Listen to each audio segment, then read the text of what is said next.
In the end, we all have to trust in something.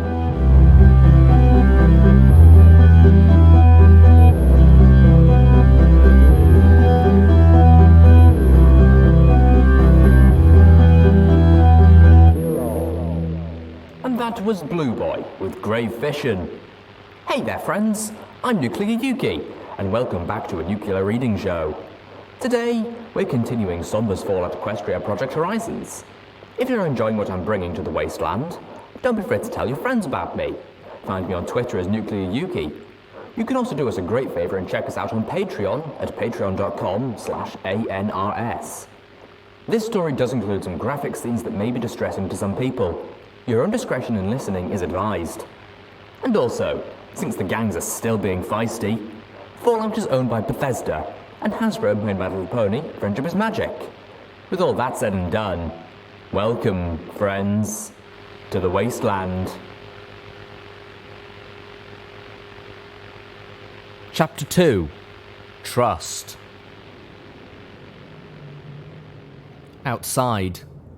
Every pony in the stable imagined it at some point. According to the overmare, it was supposed to be an irradiated desert. A quick death enough to doom any pony caught beyond the main door, but slow enough that you wished you'd put yourself out of your own misery. To be honest, I'd imagine the outside to be a really big atrium, just a huge flat space with better air and better lighting. Of course, we knew that the outside hadn't always been deadly, but there wasn't much in the school about how it used to be except grainy pictures and books. Apparently, recycled wafers grew on things called trees, while there was an edible carpet called grass everywhere. My first impression of the outside was made simple by the presence of two invaders standing on the other side of the boarded over hatch. The two ponies were just starting to turn towards the exit when we burst out, taking both by surprise. If it hadn't been for Sats, I would never have been able to take the shots. It was just pure luck that the first shell from the top action delivered a hit to the first raider's throat, and the second wounded as the companion as she turned to run for her life. Oh, running! Excellent idea. We set off in the general direction of away. That was all I could think of as Deus thundered up after us. There was some stuff. Shrubs? Trees? I hoped it would make us harder targets when he did eventually step out. For now, our direction was downhill, and our speed was for our lives. At least it was for 5 minutes, and then P-21 started limping. Soon, he started slowing down. I passed him and glanced back. Our eyes met. There was no animosity, just a question. Is this the plan? I could leave him, I realised. Deus wanted me. They might just ignore P-21 altogether. Then I mentally hit myself as I remembered little Vent lying next to her mama. If these ponies killed foals so casually, P-21 would be no better off in their hooves. It would be more merciful if I just shot him myself and made it clean. No, I couldn't do that. I slowed and enveloped his leg in a faint white glow of my telekinesis, trying to add support. He looked panicked for a moment, and then realised that I was trying to help. His pace didn't pick up, but at least he wasn't slowing down as much. Turn left. A voice buzzed to our left. Left was nothing but rock and more of those grey bushes, and a bug? A metal bug that was bobbing in the air before us with little fluttering wings. What, Talking metal bugs? I had about 100, a dozen questions pop up into my head, and the dumbest spilled out first. Why? I gasped, panting. I didn't think I was in that bad shape, but then there wasn't much need for running in my life in Stable 99. You want to live? And it zipped away through the bushes. I could hear Deus now. It was like the rapid, thumping, grinding noise the old food wafer stamping machine was making before it blew. From the snapping and crunching, I wondered if he was bothering to go around the trees or just running straight through them. Come to think of it, I did want to live. I glanced at P-21, who just shrugged at my look, and we turned to the left and raced in the direction the weird metal bug had taken. We came to a house. Well, if you could still count 2 standing walls, a toilet and a bathtub as a house. I tried to ignore the pony skeleton curled up in the tub as we ducked behind the wall. Hide, the strange metal bug said, and then it zipped away into the underbrush. But, I started to say when I heard a panicked cry to the south. Not my voice, but definitely a terrified mare. I almost started after it when I realised that it had the same tinny buzz as the bug. A second later, Deus and 4 raiders galloped past. We didn't move for a minute or two. But then finally, I laughed. Well, that was exciting. And then I choked. I was going to die. I couldn't explain it, but when I looked up into the sky, I thought it'd be the atrium ceiling. Instead, there was just this great big emptiness above me with distant grey that blurred into obscurity. Despite my head being tilted back, I felt like I was looking down. My brain screamed at me that if I took so much of a step, I was going to fall into that immense nothing. I hate to admit that, after everything I'd been through, it was just the simple sky that made me wet my barding. Blackjack! Blackjack! P21 said, at first with annoyance, and then with growing alarm. I barely heard him. I couldn't move. I could only breathe as fast as possible. Slowly, he reached up with his hooves and covered my eyes. Immediately, the sensation of up being down ended and I fell over. I wanted to retch, but there was nothing to bring up. I made sure my eyes were on the dirt when I opened them. I could finally lower my breathing rate to normal levels. Thanks, I said softly, sincerely. He could have just trotted off and left me like that. If I'd left him behind, that's exactly how Deus would have found me eventually. There was another faint buzzing, and I raised my gaze enough to look at the little flying bug. Had I been out of it for that long? Now that I could look at the bug while not running for my life, I could see that it was actually just a flying robot made to look like a bug. Well, that was at least less weird than a non-robot metal flying talking bug. There was a faint crackling noise, and the tinny voice spoke again. Well, he was sure in a hurry. Don't worry, I've set him off on a wild sprite chase to the south. For some reason, though, I couldn't shake the feeling that it had somehow also been watching us.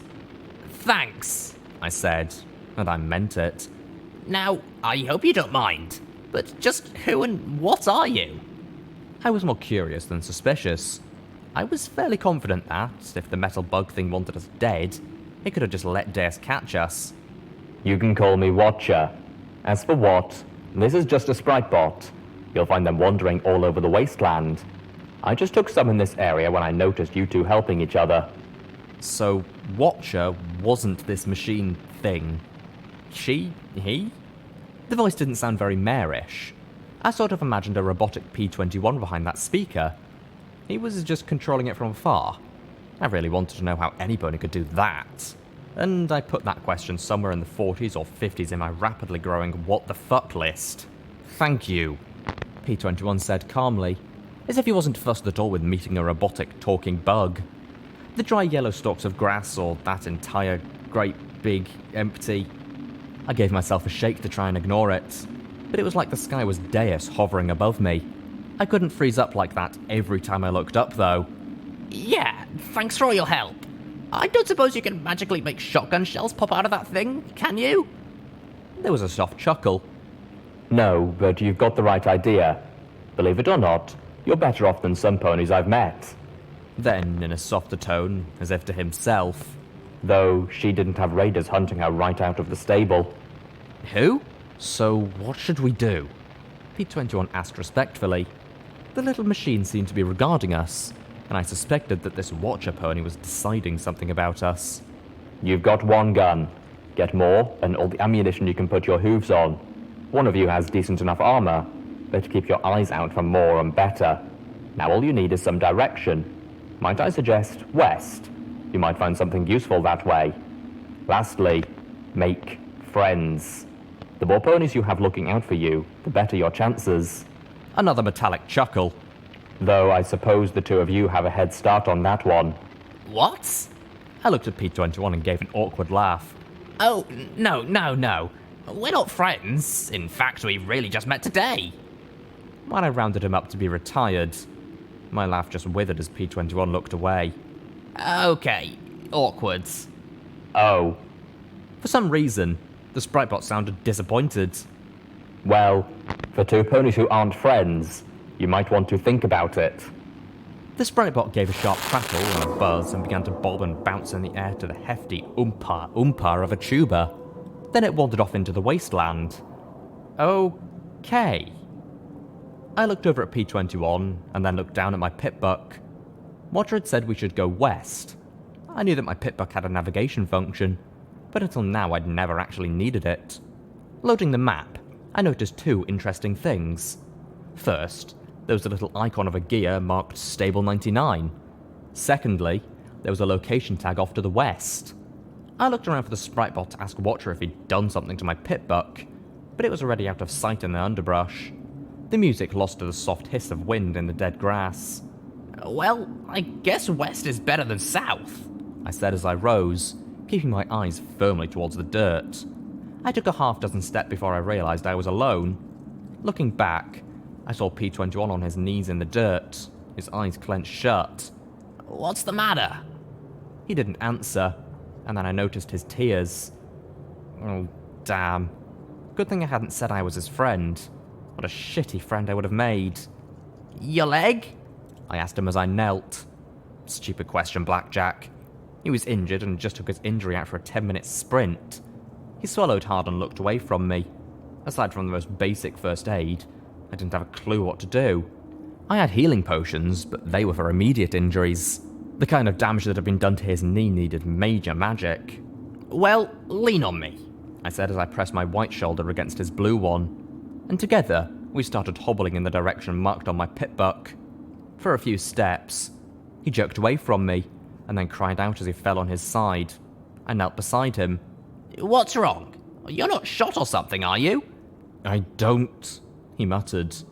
Don't what? I said, with my ears twitching. Voices. P21 started to answer, but I grabbed him and clapped my hoof over his mouth.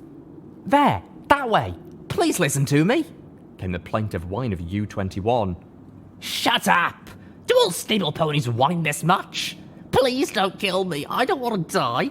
Please don't rape my ass, it hurts. Don't do that. Bitch, bitch, bitch, a stallion said sharply.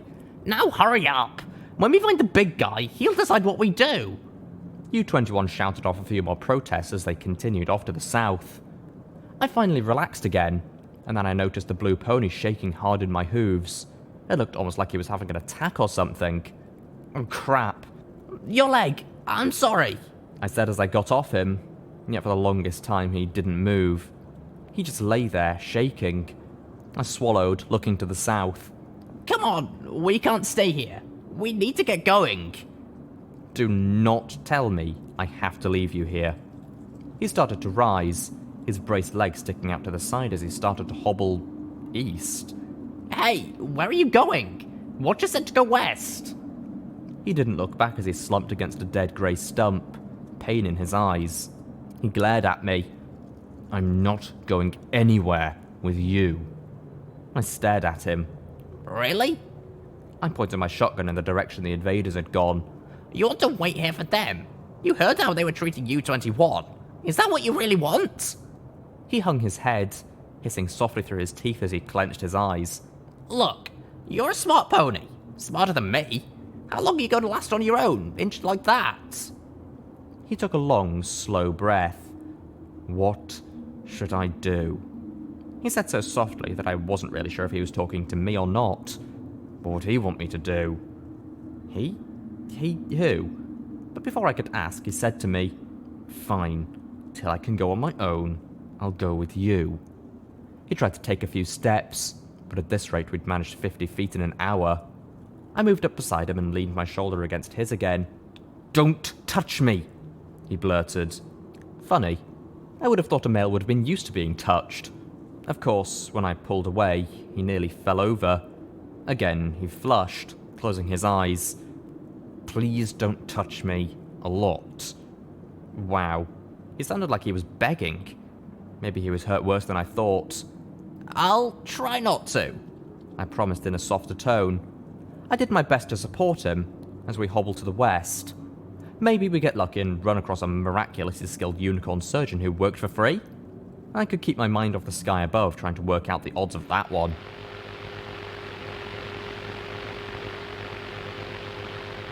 We'd been travelling for almost 3 hours, and it felt like a lot longer.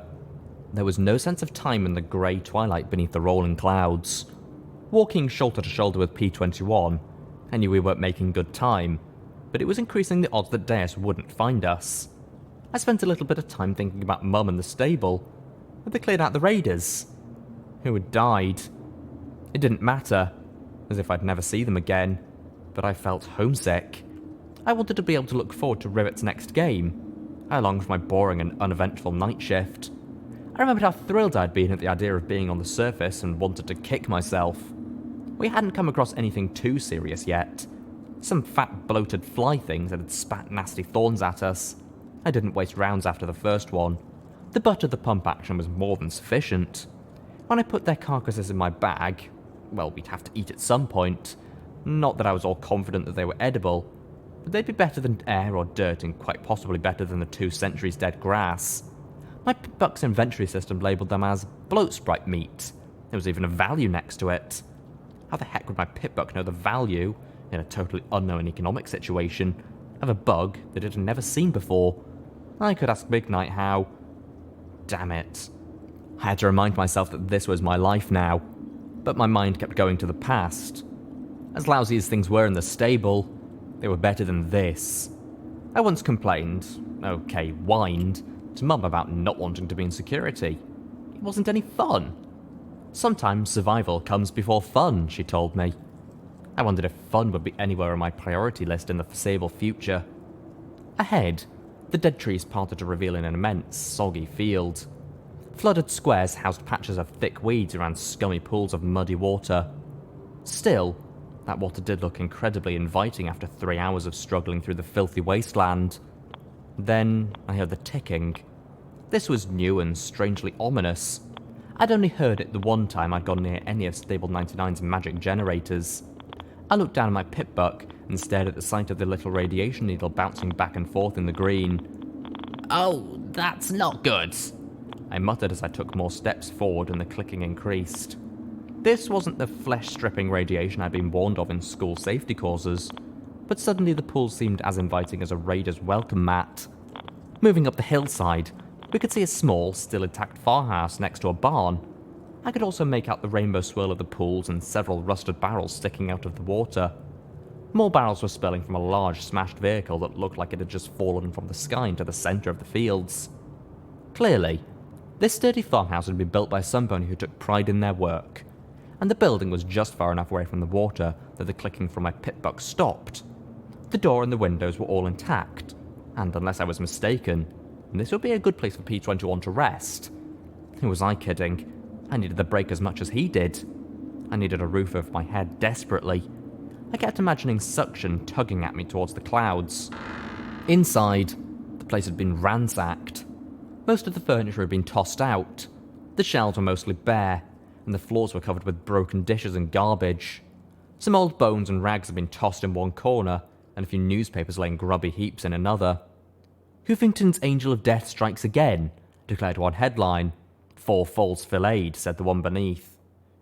I spotted some pictures that had been knocked off the wall and turned over to the cracked frames with my hoof.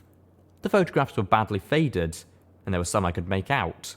One of a mare and a huge stallion wearing some sort of harness around his neck and a bandage around his waist. Kinky sex? Somehow I doubted it.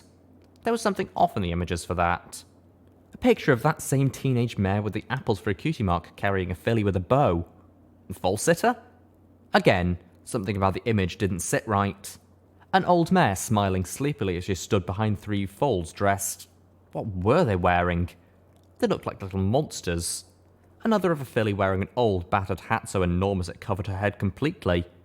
But the 2 pictures that really threw me had the old mare next to a stallion. That it was a stallion didn't shock me. An old stallion. He was every bit as wrinkly and crooked as the mare. Clearly, the massive old hat eating the filly's head was his.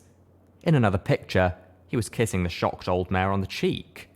2 mares, looking like older versions of the pair from before, stood side by side in smart-looking business attire. The large red stallion in the harness now wore a smart military uniform. The old stallion pushed the old mare in a wheelchair. Family. They were a family. Not the mother-daughter dynamic of Stable 99, but a family. I could vaguely remember hearing about the old ways in history class, but seeing an actual happy family like that... P21 was looking at the pictures of the old stallion and the uniformed stallion with a shocked expression, one he quickly covered up the second he caught me smiling at him. "What?" he said defensively as he looked away. Goddesses, was he blushing?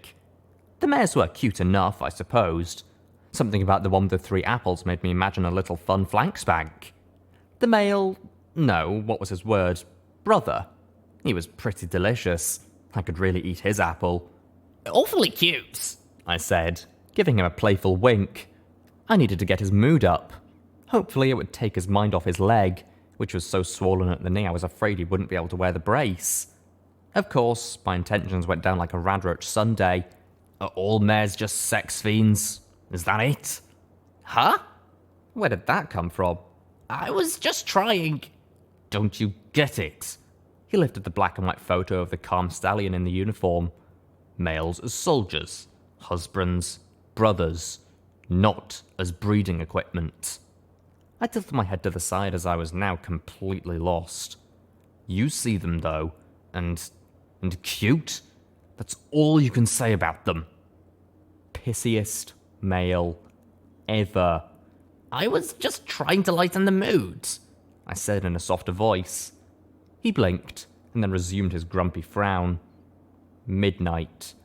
Why couldn't I have just run out of the stable with a beautiful dark unicorn mare? Really, if you were going to have a travelling companion, it'd be hard to beat that. Or a pony with a sense of humour. Was that too much to ask? There were a few other things in the room. A terminal set atop a desk. P21 had to smack it with the hoof a few times before the green screen lit up. Next to it was a small safe set into the floor. From the scorch marks in that corner of the room, it looked as if somebody had tried to blast it open. I guessed it was the miracle of a terminal still worked. I also found a locked ammo container that was too heavy to be empty. Can you get that to work? I asked him as he started to tap on the keys. The work seemed to calm him down. Maybe, he said quietly. Duct tape showed me a few tricks. It looks like it's pretty much intact. You too close? I said, now feeling genuinely curious. Maybe it was the pictures, both Watcher's comment and what we'd been through, that made me wonder about this odd blue pony. For a moment, I thought he was going to launch into a new tirade of anger, but it seemed like I'd exhausted his supply for now. Instead, he looked almost guilty. He didn't answer for a minute as he tapped the keys, and then said softly, "She was close to me." He suddenly shut down the terminal and started it back up again. Meeting my surprised look, he said in his calm voice, "I have to close it out. Too many wrong answers and the terminal could lock me out completely." And that's why I didn't touch terminals. So, she taught you how to do this? He sighed and closed his eyes. I'd rather not talk about it. She's dead. I've escaped. I don't want to remember that place. He looked at the screen, his voice level and cool. Now, if you don't mind, I need to focus on this. Well, so much for friendship. I sighed and stood. Well, I'm going to see if the sink in the bathroom still works. I needed a bath. I desperately, terribly needed a bath. The blood I'd rolled in had hardened like black paint. I smelled of blood, urine, and feces. I'd take one of Rivet's ice water baths right now if I could. Still, I hesitated a bit when my pitbuck notified me that the water in the sink was also radioactive. I wasn't going to drink it, though. That'd cut down on some of my exposure, right? I found a rag, soaked it, and tried to scrub myself off as best I could. By the time I finished, my pitbuck radiation meter bounced back and forth in the middle of the green gauge. I guess that meant I wasn't near flesh-dripping radiation levels yet. Returning to the living room with the terminal, I smiled. So, am I glowing? For the first time ever, a look of absolute incredulous shock settled on his face. You're pregnant? I laughed as I flopped on the couch. Oh, goddesses, I hope not. I just washed in some water that was a little more radioactive than I'd like. Of course, if I were pregnant and irradiated... Okay, I'm not going to think about that now.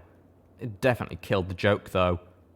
Oh, you look cleaner, he replied with a flush as he returned to the screen. He hit a few more keys and suddenly smiled. Finally. Granny. Interesting password. Nice, I said as I looked at the safe. You think you can pick the lock on that too? I suspected it wouldn't be easy for him. It was a safe after all. Why? He hit a key on the terminal and a click came from the safe. Okay, now he looked smug. It was a nice change from the stoic or pissy looks he normally wore. Then he looked at the ammo crate. Now that I'll have to try and pick. We swapped seats, him dragging the ammo box to the couch while I investigated the safe in the terminal. Inside the safe were 2 stacks of bits, a small bag of bottle caps, another healing potion, another syringe of Med-X, some food that simply had to be past its expiration date, a revolver, and a half-empty box of ammo. I just dumped it all in my bags for now, my pip-buck tallying my inventory automatically. Then I turned to the terminal. There was a series of log entries. The dates after each were so much gibberish, though. Oh well, I had nothing better to do while P21 opened the ammo crate. Entry 1. Well, hello there. I'm not exactly sure what I'm supposed to be writing about. Doctor said it would keep my noggin from falling apart if I write stuff down.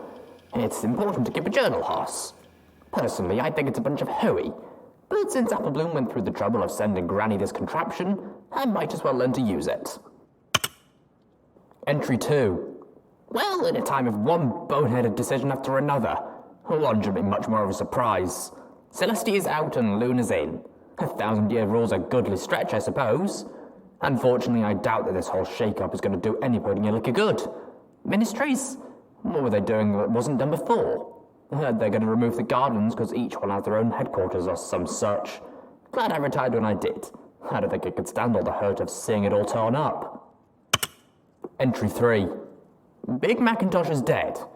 I know they said he died a hero saving Princess Celestia. I'm glad that Celestia is alive and all, but I also wish Granny's grandson was still about. Instead, they're going on and on about how heroic he was. Makes me want to spit. Big Macintosh wasn't a hero for saving Celestia. He was a hero because he'd have tried to save anybody who didn't deserve to die. Granny's not doing too well since the funeral. I don't think any statue in Ponyville's going to make up for this. Entry 4. Buried Granny Smith behind the farm. Apple Bloom sent her condolences. I don't know if Applejack's heard. Getting a message through to the Ministry of Technology is a hassle and a half. It's been a long time coming, watching her slip away. Somehow thought she'd last forever, though. Things are getting so bad that I'm feeling like I want to join her some days. This world's so angry. It's so full of hatred that all I can do is shut it out and try and keep this little corner green and healthy. It's all I can do anymore. Made a new friend, though. Marigold at the garden club. Kind filly. Said she'd stop by and show her foal the farm. Entry 5. World ended today. Oh, that was worth writing down. I guess the war is over. Hooray! A load of ponies streaming through my fields to get to that stable up on the hill. I sent Marigold and her foal up that way since they can't reach 90 in time. Hope it does some good. Hope there's some good left anywhere. Sky carriage crashed in the fields last night. I figure that's it then. Don't know what that sludge is, but it melted those 2 Pegasuses. Liquefied them. There's some kind of green snow starting to fall. Pretty sure it's going to kill me. Done killed everything else. Ain't seen any pony since that black mare snuck in the barn. I invited her inside, but she just skedaddled. Feeling tired now, but maybe that's just my age. Never wanted to live long enough to see all this.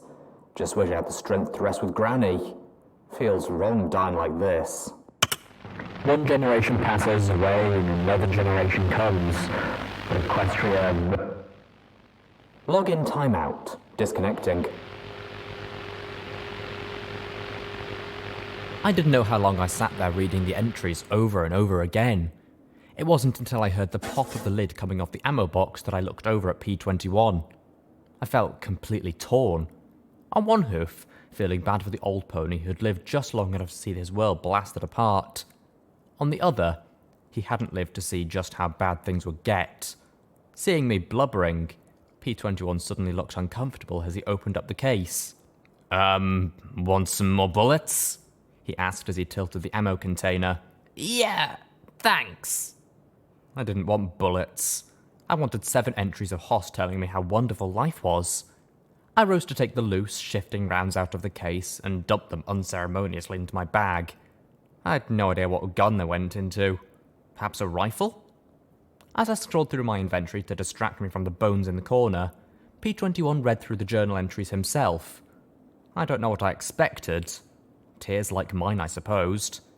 I wanted to know my reaction wasn't weak or wrong. When he finished, though, he didn't cry. He simply looked at me with that even blue gaze. Do you want to do something about it? Do? What do you mean? I asked in confusion. Well, you can sit there and cry, he said as he rose with a groan, his leg brace squealing softly before he limped towards the door. Or we can do what he asked. Confused, I stood and walked out after him. He looked around at the grass around the farmhouse and then slowly limped out. Was it me, or was it getting darker? About 50 feet up the slope was an odd, squared-off stone. Some wit had used it for target practice, but the marble was so chipped as to be illegible. Start digging. Carefully, he said before he returned to the farmhouse. Oh. Slowly, I started to scrape away at the soil with my magic. It was hard work, and I was glad. Focusing on this, I felt my horror of that open darkness above me fading away. The nightmares of the attack dwindled away. I didn't see Air Duct's foal lying with her head nearly sawn off. I didn't think about Hoss's last moments. I simply thought of dirt as my horn's magic scraped away layer after layer. He returned just as my magic brushed against something more substantial. With great care, I levitated the dirt around the buried bones of the pony. Finally, I stopped. My horn hurt. My head hurt. My eyes burned. But I did feel a little better as P21 laid old Hoss next to Granny. Then I noticed something in Granny's hooves. A little figurine of a cheerful orange pony I recognised from the pictures. Her hooves kicked in the air above her as she grinned confidently at me. Carefully, I levitated the little statue from the grave and gently brushed the dirt away from a tiny little plaque at the base. Be strong. Looking at the orange pony, her little cowboy hat and 3-apple cutie mark, I couldn't help but smile. I wanted to be strong. I needed to be strong. I glanced at P21, but he was simply placing the bones. Would it be okay? I asked softly. He glanced at me, then at the figurine, before going back to placing Hoss's remains in the earth. I'm curious why you're asking me, he said as he finished laying out the bones. He finished by placing a brown mouth-chewed hat atop the old skull. Because you seem to know what's right, I replied. I felt so confused right now. I'd welcome any advice. I guess that depends on why you want it, he said as he sat on the edge of the grave, looking at me. I hesitated before I answered. For some reason, I wanted to be completely honest with him right now. If I'd come across this beauty just hours ago, I'd have swapped it for some treats, drinks, or sex. But now, everything was changed and different. Because I want to remember him. Because no one else does but us. I looked at him and gave a snotty sniff. And I've got to be strong. And I wasn't strong. Not really. I had a shotgun and an overactive proclivity to using it. He looked at the figurine in my hooves for a long moment, and then said softly, Then, I guess it'd be alright. As I looked at the figurine, a sensation settled around my shoulders. A focus driving away some of the terror and worries that were nibbling at the back of my mind. I carefully placed the figurine into my bag, and I was oddly happy that it didn't instantly have a value assigned by my pitbuck. Then we both stepped clear as I gently pushed the soil back in place around their bones. I even tried to put the yellow grass back down. When I finally finished and my glow faded, only the faintest red smudges of light remained on the western horizon. Together, we returned to the farmhouse.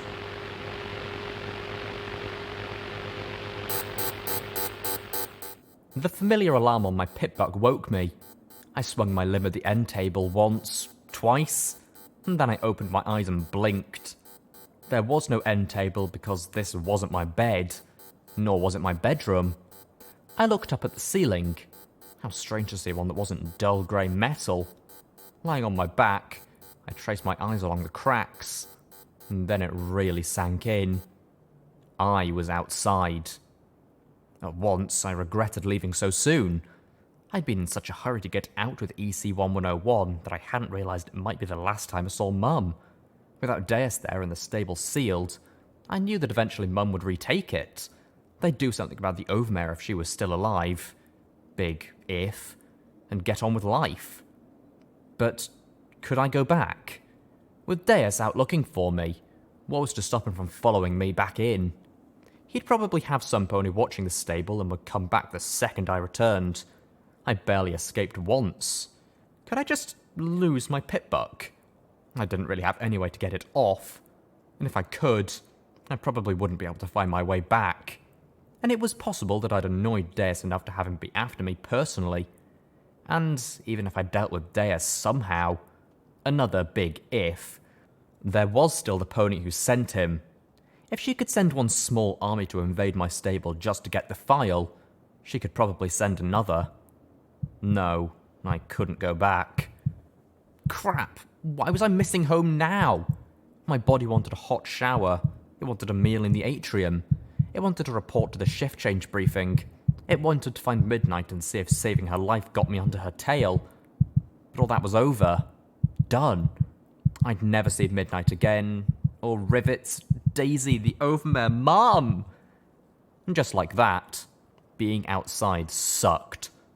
And speaking of sucking, why were there red bars on my EFS? Slowly, I rolled to my hooves. P21 had to be the yellow bar next door. He refused to share my bed, looked pissed that I'd even joked about it.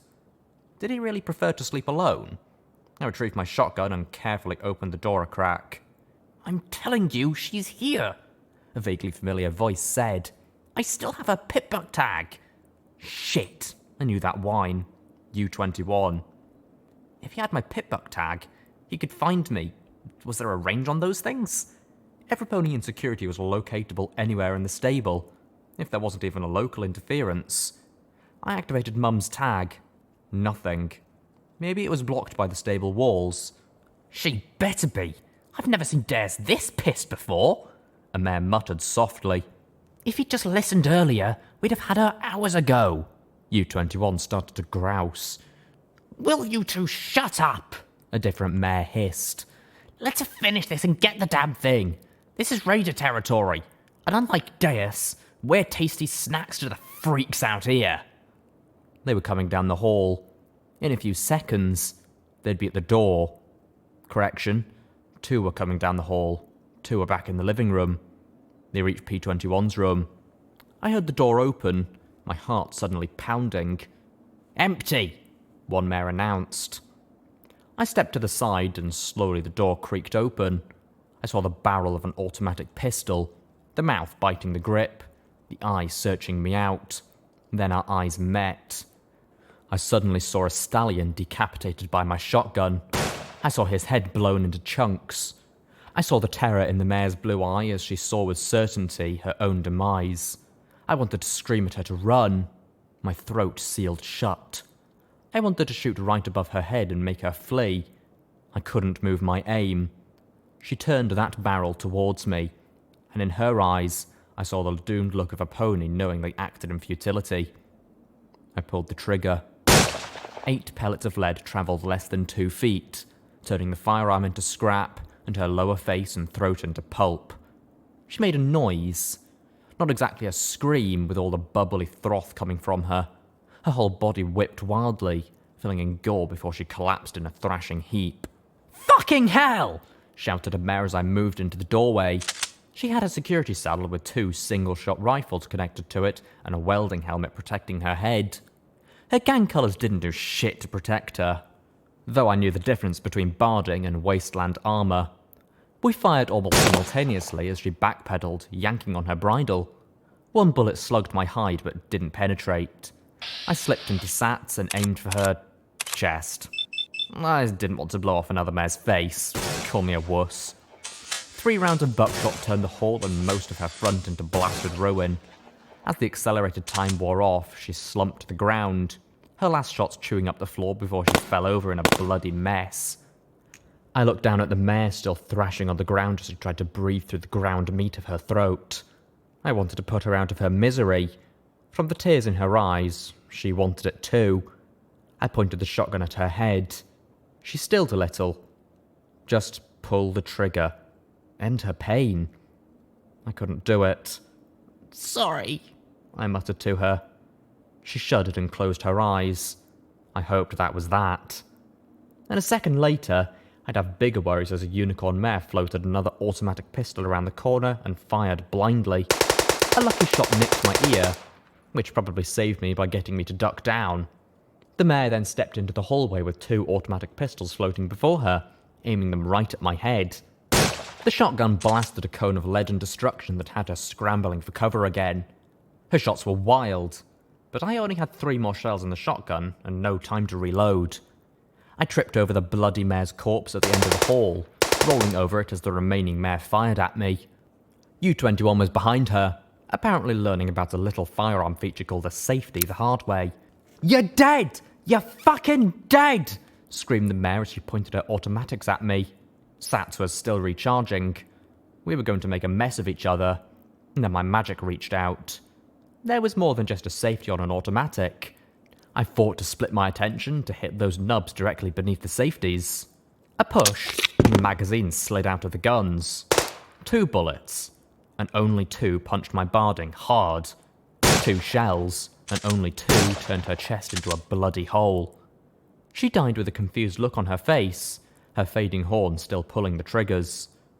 Then the brown unicorn got his weapon working, putting a round in the wall. He took one look at me and screamed as I brought the shotgun around, firing his weapon wildly in my general direction. He was the pony that had told the raiders how to use the bloody pip-bucks to find the security mares. No other raider could know, and he'd been working with Deus, and he was shooting at me. Okay, trying to shoot at me. This was a shot I could take. Red bar. Red, and it's dead. The last shell in the pump-action shotgun blasted out.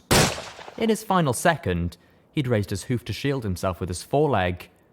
He'd have been toast, but not for one thing. He was wearing a pip-buck. This one might not have had a reinforced case, but pip-bucks were tough suckers. The blast was virtually point-blank, and the lead didn't have time to spread, almost entirely ramming into the device. The unicorn found himself peppered with wildly flung shrapnel, but not turned into a smear on the floor. Screaming, he raised his hooves to his ears and rolled back and forth, the arcane device still attached to his leg, but was now so much sparking metal. Breathing hard, I reloaded as quickly as I could. He'd flung his gun when his focus snapped. I couldn't risk him getting it again. I lifted the reloaded shotgun. P-21 was shouting something, but there'd be time for that later. Then I got shot in the ass. The sudden bloom of pain in the back of my leg scattered my thoughts as well. Damn it! Hadn't I decided back in 21 to not get shot anymore? I looked back, and my eyes met the shocked face of P-21. He was shaking as he bit down on the brown unicorn's gun. I calmly put the safety back on, and just in the nick of time, as he pulled the trigger a few more times. The friendly fire turned my EFS red, and I suppose it was the first time he'd shot a gun. Aim, and then fire, I said through the haze of pain. I turned back to U-21. Blackjack! P-21 yelled in a strangled voice behind me, and I looked back at him. There was a look on his face, strained and anguished. He's done! Please! Don't murder another 99 male! What? Still, U-21 did look pathetic. The blast had probably temporarily deafened him. I sighed. Waste of ammo anyway. P-21 let out a held breath, and then frowned at me. Yeah, thank goodness you didn't waste ammo on that mare. I glanced down the hallway with a frown at the mare and the door to the bedroom. That was completely different. Wasn't it? I checked U-21 but only found something that looked like a weak healing potion. It barely took care of the shot to my rump and my other nicks and injuries. But it was something. I knelt down and said loudly, Where's your boss? U-21 whimpered, curling up into a fecal-smelling ball. He was going to be useless. Let's just go. P-21 stared at me. His features slowly hardened once again. No. Huh? I blinked back at him. What do you mean, no? We'll be back to this again. It's a pretty simple word. 2 letters. Pretty sure even you can figure it out. He pointed a hoof at the other male. Help him. Right now. Give him one of your potions. P21 said firmly. Otherwise, get going.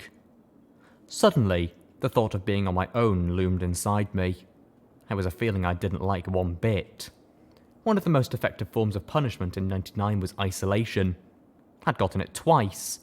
24 hours in a virtual closet for mouthing off about the overmare. It was worse than detention. At least in there you could hear ponies through the bars. P21, I said softly. You said I know this stuff better than you, right? Then help him. Otherwise, you're on your own, he said firmly, his lips pressing together.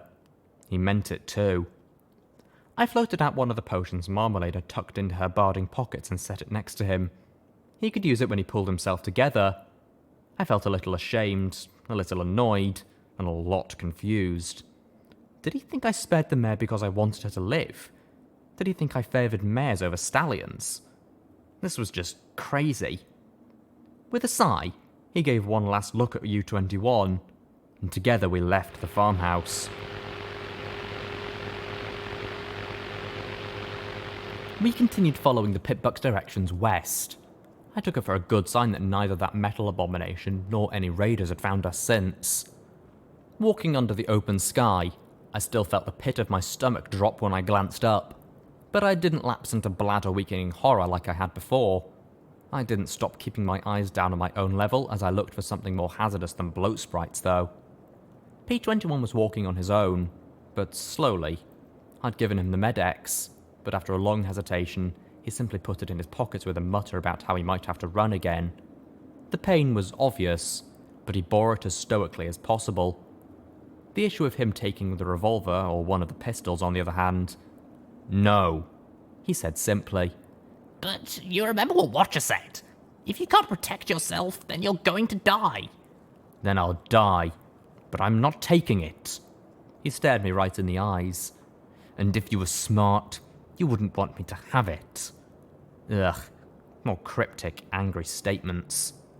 That had started the disagreement. No matter what, he refused to take one of the guns. I didn't want to fight right now, not after everything he'd done for me the night before. Still, it bothered me. I also didn't like the idea of him being unable to protect himself, or to save my butt if things went bad. I couldn't get him to open up about anything. We weren't friends. That was the truth of it. He was smart, clever, resourceful, but we were not friends. Was that really so surprising? Clearly, there was far more bothering him than just his injured leg, yet he wouldn't talk. It's like he hated me or something. But hadn't I saved him from Daisy? Didn't I help him escape from 99? I had to admit, I was glad when we finally reached the destination on my pitbuck. The sight of the small town warmed my heart greatly. Of course, that was before I realised it was abandoned. The dozen or so buildings along the road were mostly intact, but scattered further away were the ruins of thrice that number that had been all but demolished by time. In the middle of town was a large two-storey building made of brick, and as we got closer, my pitbuck chirped. I looked at it and saw two new icons. Flooded fields lay behind us, and this town was apparently called Withers. Suddenly, red icons began to appear and my eyes would sparkle, and we moved to take cover behind a standing wall. I peeked around the corner, searching for the source, and then I spotted the two raiders on the roof of the large square building. From their mottled appearance and black leathers, it was pretty clear that these were similar to the breed that had attacked our stable. It helped that they decorated the roof of the building with a variety of severed pony heads. Both raiders were armed with rifles. I didn't really want to pit the accuracy of a shotgun, revolver, or auto pistol against them until it was close enough to make it not matter. Their patrol along the roof would take them out of sight in a minute or so. I could run for the front doors then. But there was just one catch. I looked back at P21. Well? He didn't seem to know himself. Finally, though, he looked at me and nodded once. I watched the two, and when they were out of sight, I hurried towards the front door. P21 managed to keep up for the short sprint, and then I glimpsed the word above the front door. School. Somehow, I didn't like this one bit. Stepping inside was like entering a mouth full of rotten meat. Flies buzzed everywhere around coagulating pools of blood. Bodies. No, those were body parts, lay strewn and scattered like gory decorations. I nearly slipped on the layer of sludge covering the floor. Glancing behind me, I saw P21 looking with his stoic expression at the butchered corpses draped across the front desk. Then the raider stepped around the corner. Her eyes widened and the brown mare ducked her head to pull an automatic pistol from a holster on her left foreleg. She didn't even aim before starting to fire wildly. I only had 13 or 14 shells, and I hadn't bothered to check on how much ammo I had for the revolver or auto pistols. As she started to fire, I triggered SAPs and placed 2 shots in her pockmarked face. Executing the spell, I watched in slow motion as her face disintegrated in chunks of bone, blood and brain. Unfortunately, as her corpse fell to join the others, I heard yells from within the school. The shouts, cackles and errant gunshots left no confusion as to their intent. One raider holding a magically levitated knife and another with a sawn-off shotgun raced to the front door of the school. SATS was still recharging, so I narrowed my eyes and filled the doorway with spray after spray of buckshot. The stallions finally dropped, but I definitely didn't like the 5 rounds it had taken. I began moving to check Sword Off for more, but the sound of another raider approaching sent me ducking around the counter. I levitated a stream of shotgun shells from my bag, each one clicking into place inside the magazine tube. I racked the pump-action shotgun as I rose and spotted a 4th raider advancing with steady shots that chewed through my cover. P21 reached over and lifted a dismembered pony's head. He looked at me grimly and then pushed the head over the counter's edge. Instantly, the head jerked as the raider swapped targets. I rose, hit SATS, and ended his barrage with 2 solid shots to the torso. P21 immediately dropped the head and wiped his hooves on my barding. I looked at him for a moment, wondering if he really just did that. Then he flushed. Sorry. There weren't any more approaching at the moment, though my EFS detected at least half a dozen further in. It also identified some non-hostiles. I went from slain raider to slain raider and simply unloaded whatever they had into my bags. At least half of it seemed to be trash, but my pitbook handled the inventory well enough. It even displayed the approximate weapon quality. No surprise that most of these weapons were junk. Unfortunately, Sword Off had never apparently heard of proper ammunition care, and the few shells he had would probably be more dangerous to any pony trying to fire them than whatever they were being aimed at. Glancing back to make sure P21 was behind me, I advanced down the central hallway, looking to the left and right to try and keep track of the red marks ahead of me. Alert for rapid movement that suggested they were charging. The raiders had spared little effort in defiling the school. Most of the posters meant to motivate learning were defaced or torn down. Ruined books covered the floors in heaps of mouldy paper. I peeked into one classroom that had been turned into a slaughterhouse. The false desks transformed into butcher's blocks. I was so fixated on the room, I almost missed the butcher. He, however, didn't miss me. I turned just in time to see a gore-coated raider emerging from a bathroom swinging a cleaver at my neck. Once again, my security barding saved me from being crippled or decapitated, but by the goddesses it hurt. I entered SATS and hit him point blank with a shotgun blast to the head. Much more effective. Much more noisy too.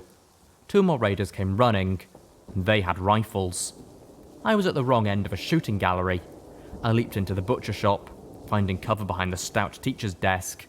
My neck throbbed terribly, but I couldn't look away. I waited for a head to come around the corner.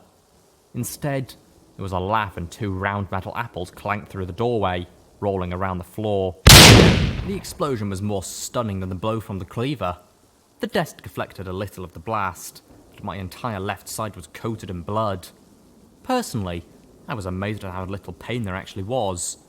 Strike that, I was amazed I was actually alive. The fact that they hesitated before rushing in gave me the time to drink a healing potion. That unfortunately resulted in me making noise. Another metal apple came in through the doorway. Not this time. As it hit the ground, I wrapped my magic around it and tossed it back out the door. A yell and a muffled crump sent rattling chunks of metal back through the doorway. I was limping as badly as P21 when I stepped out. They were still moving. 2 shells fixed that. I glanced down the hall. No reinforcements. Were they deaf, waiting, or running? No, the 3 marks were steady. I guessed that they were setting up some kind of trap. Good. I looked over at P21. My horn glowed as the revolver floated to him. Take it. I need your help. I told you. Unless you give me a reason right now, I don't care. I shouted at him. My barding was half shredded. My hide wasn't much better. If you give me that gun, I might shoot you again, he replied softly, not looking at me. If you don't know how to fire a gun, it's not that hard. You point the end of the hole at the bad guys and pull the trigger. The bad guys, not my butt, I added for emphasis. Okay, there was a lot more to it than that, but I finally got him talking. I know the basics. And now he looked at me with that calm look. I mean that. If I have a weapon, I might kill you. Okay, what? I looked at the 3 remaining hostiles. They were still holding steady. I wondered if they could have imagined why we were holding back. Probably not. Okay, elaborate for me. I don't want to talk about it, he replied firmly. I don't want to think about it. I don't want to remember it. He clenched his eyes shut and started to shake. I can't. I don't know what I'd do with a gun right now, Blackjack. Please, don't make me use one. He begged softly, keeping his eyes squeezed shut. I opened my mouth with a hard comment in mind, and then I closed it with a grimace. No. Watcher had suggested that we become friends. I never really had any in 99, not till Marmalade, and that lasted all of 5 minutes. Being in security, I always made folks nervous that I'd bring trouble on their heads. I thought about Rivets and Midnight. I'd have to talk to him like I'd talk to them, minus the whole sex thing. Pity, but for a breeder. He didn't take that well. You don't want to talk? Alright, I'm not going to make you talk. It's just that there's 2 of us here and only 1 of us shooting. There was a guilty look in his eyes. I don't trust myself with a gun right now. He looked away. I'm glad you know who you're supposed to shoot. I feel like I want to shoot every pony. You know who to shoot. Somehow, I suspected he wasn't talking about my Pitbuck's eyes forward sparkle. Him shooting me in the farmhouse, and trying to fire again after I hit the safety. Those had been accidents, right? I remembered back at the Flooded Fields farmhouse, looking at the figurine in the dirt. Because you seem to know what's right. Don't think about it now, Blackjack. We're in the middle of a nightmare. Just try to focus. I took a deep breath, and I did my best to summon my most nightmare Moonmaker smile. Now was no time to show doubt. Hell, I needed to convince myself as much as him. Oh well, it's simple. We just need to get you another Pitbuck. Yellow be mellow, red it's dead. I was glad to see him return my smile. Okay, it was a half-assed smile, but right now I felt like half my posterior was blasted off. I noticed a red line creeping slowly towards us. I don't think that would much help. In 99, all the Pitbuck ever showed me was red. He said as he looked at the revolver and pushed it back towards me. I'll try and back you up however I can. Just please don't ask me to do this. I could try and force him to carry the revolver. It seems so ridiculous here in the Wasteland. We were sitting in a school that had been transformed into a grisly morgue, but he still refused. Somehow, even in all this, he wouldn't cross that line. I doubted that when Watcher had talked about us being friends, it involved me shoving a gun into P21's mouth and sending him to kill ponies. Alright, just promise you'll tell me why someday, okay, P21? Relief flooded his features. You'll be the first to know. Probably because you're the only pony in the Wasteland who has a clue what 99 was like. But still, first to know. He was trying for a joke. It was precious. Great. I almost couldn't help but laugh. Almost. I watched as the sneaking raider poked her face around the corner. I had to admit, the expression on her face was pretty funny. I smiled right at her, despite the apple-shaped bomb in her hooves. I looked right into her jaundiced face and yellowed eyes with her tiny pinprick pupils and gave a little shake of my head. The shotgun floating 3 feet from her head probably helped. Instantly, My pip-buck tag swapped from red to yellow as she dropped the bob and raced for the exit as fast as her legs could carry her. Somehow, the sight of a raider running from the two of us struck me as unbelievably funny. Given that I was half blown up and P-21 was unarmed, I couldn't imagine what the sound of my laughter would mean to the raiders. Alright, let's finish this, I said as I walked past the apple bomb, carefully moving it inside the classroom. Sure, it looked simple enough, but I didn't want to touch it. I had no idea how big a boom it would make, and I preferred weapons with a more predictable area of destruction. I made my way into the second classroom. As I neared the door, one knife-wielding raider sprang at me. Knife versus shotgun. Really lousy odds for her, but it cost me 2 of my 4 remaining shells. Only one raider remained with the friendlies.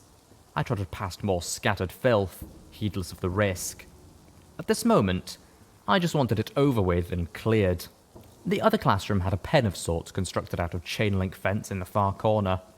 Within were half a dozen filthy, terrified-looking fillies. The raider crouched behind them. "Cunt," he said, then gripped the stem of an apple bomb with his foul brown teeth. What was it with raiders and that word? Still, something felt off. He wasn't acting suicidal. He was acting cocky. Then again, if I shot him and that apple thing exploded, then this would definitely have an unhappy ending. Carefully, I lifted the shotgun into my front hooves and turned it to place the trigger in my mouth like I'd seen the other ponies do. Then I slowly advanced. It had to be the most awkward approach attempted in pony history, but it was working. His grin wavered and he looked confused and then worried. Finally, I took a step too far and he yanked the stem from the apple. Or rather, he tried to. My horn glowed as I focused all my magical strength on that little stem and keeping it connected. Step by step, I moved up till the barrel of the pump-action shotgun pointed through the chain link. I tried to make eye contact with the foals, looking to the floor. 1 or 2 caught the look. Get down, girl, I said around a mouthful of trigger. They hit the deck, and his eyes widened in panic. Sats ensured the shots would go exactly where they were needed. My last 2 shots rang out, and his ribcage vanished. The assorted viscera within came slithering out in a messy heap over his hostages, but at least they were still alive. The girls started screaming, and then there were 2 bangs from behind me, and everything turned white and then dark.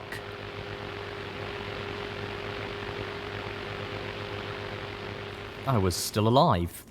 This hurt way too much to be death. I was stripped and face down on a mattress. He'd warned me that he'd try to kill me. I just didn't actually expect him to do it.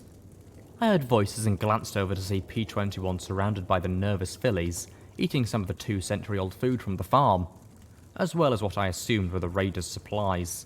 Apparently it was still edible. A small fire crackled in a trash can next to them. The foals all wore ragged cloaks draped over their flanks.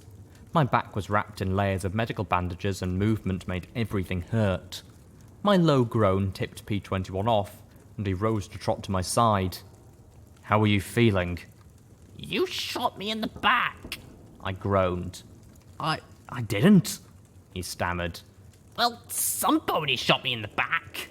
I growled, glancing up at him. Was I going to have to get used to this? "He really didn't, ma'am," a little filly said, trembling slightly. "See?" She pointed with a hoof towards the door. There were some extra raiders in the hallway. The one you spared must have gone for help. They snuck up behind you and I thought they'd killed you, P-21 said quietly. And who killed them? I asked as I looked at him with a cocked brow. He suddenly looked sheepish. I looked at the scorch marks around the body parts of the raiders. "Well, they walked right past me after you, and they were just standing together. The apple bomb was just sitting there," he said, looking troubled. "I didn't realize what it would do." It's called a grenade. It blows ponies up. Every pony knows that. A pink filly called out as she lifted her face from her box of cereal. Her muzzle was coated in sugary dust. It was a little disturbing how she cleaned it all away in one lick. He's funny, a teal filly said as she glanced at P-21. He was actually apologizing to him after they was blowed up. One of the girls laughed. The rest had expressions ranging from pained to tired to even happy. They didn't look scared. Though with how I must have looked right then, it'd be a miracle if any pony was scared of me. I don't think I'll be able to do that again anytime soon, he said softly, flushing as he looked at the girls who were tucking into the raiders' supplies. There were boxes of it tossed in the corner. Food that old couldn't possibly be healthy, but it was apparently quite tasty. Why were the raiders butchering ponies if they had other food, though? It was just crazy. I looked at the teal one, who, aside from looking very sore under her tail, seemed the oldest and most composed. So, what's your name? And how did you get here? And how loudly do I have to whine before you share some of that with me? I said as I pointed at a box of dried apple shavings in her hooves. She blinked, and then grudgingly parted with half the box. I was a little sceptical till the first bite, then my eyes went wide. I'd never tasted anything so sweet and tasty in my life. My Pip-Buck's little radiation clicks went unnoticed as I chowed down. Sugar apple bombs leaped right to the top of my favourites list. That's my name. I'm Scoodle. Them raiders grabbed us while we were out looking for stuff for the finders. Scoodle? Well, who was I to judge? My name's Blackjack. P21, he chimed in. Y'all got funny names. That seemed to count in our favour. The teal pony lifted the box of sugar apple bombs and poured them into her mouth, chewing frantically before letting out a loud belch, much to the giggles of the other fillies. She pointed at P21. He's got a great nose for finding stuff. Got into that safe in the office and everything. Just click it open. Y'all should join up with him. He nudged a duffel bag closer to me. There weren't any shotgun shells, but there's another automatic pistol and some ammo. He seemed a bit put out about finding a gun in a school. The nurse's office also had some bandages and stuff, but we used most of it on you. Thanks. I looked at Scoodle. So, what's a finder? I asked as I felt the most wonderful buzz running through me. The look she gave suggested I was an idiot for not knowing this bit of information. We're not from around here. Stable ponies, huh? Don't know nothing. She shook her head in disappointment, then adopted a lecturing posture and a tone so like the Overmare I fought not to giggle. Finders are a bunch of ponies what find stuff. They trade and swap for the darnest stuff, even junk. But they pay good for ammo, weapons, or anything we find that we don't use. They'll trade with almost any pony. So you're finders? Apparently they were not, from the sour look I received. No, she said as she stood with pride to show the tiny patch crudely sewn into the ragged plaid cloak. It was a little soiled white cloth showing a rearing filly. We're crusaders! But where are your parents? Immediately, they all looked sad or angry. I got the distinct sensation that I'd just fucked up, but I couldn't see how. If they were kids, they had to have some pony, right? P21 answered me in a whisper. Blackjack. They're orphans.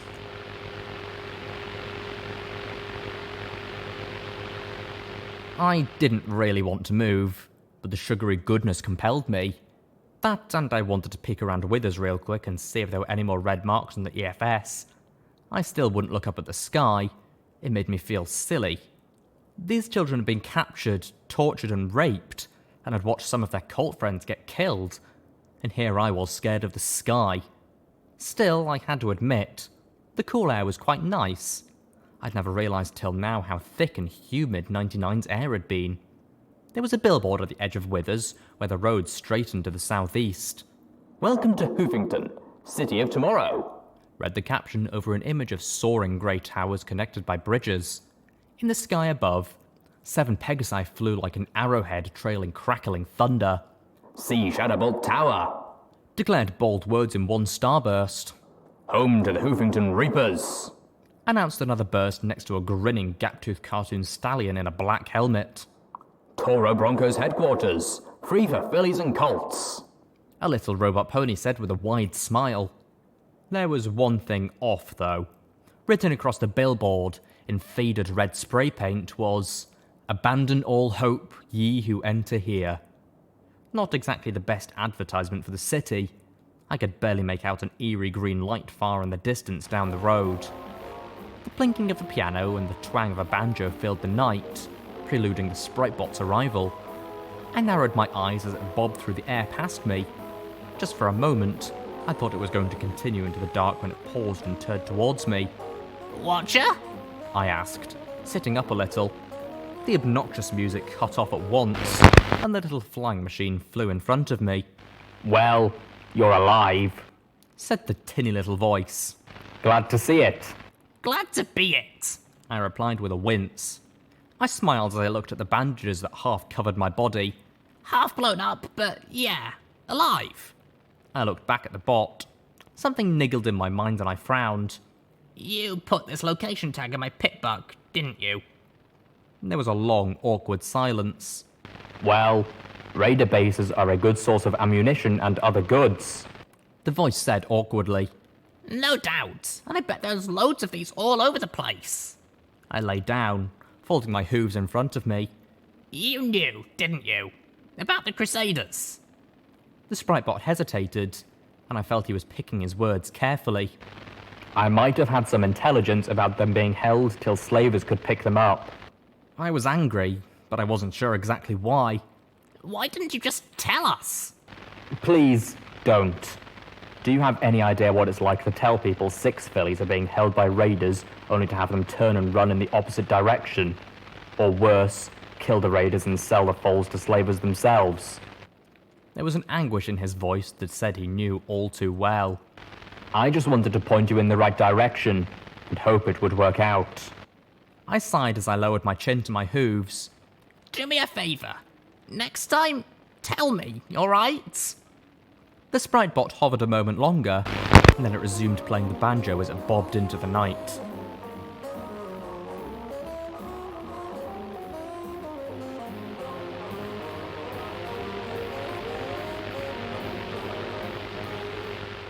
Footnote, level up.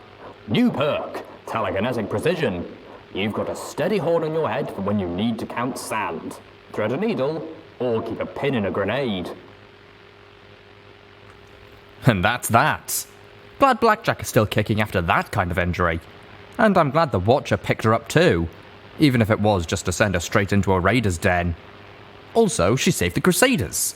I've heard about that band of merryfools before. Glad BJ had her hoof in keeping them safe. No Amber this week. She's out bug hunting. Look forward to her fated return next time.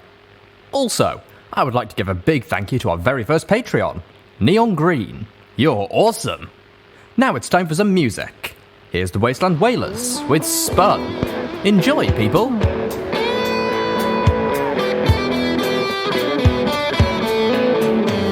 One day in the wasteland,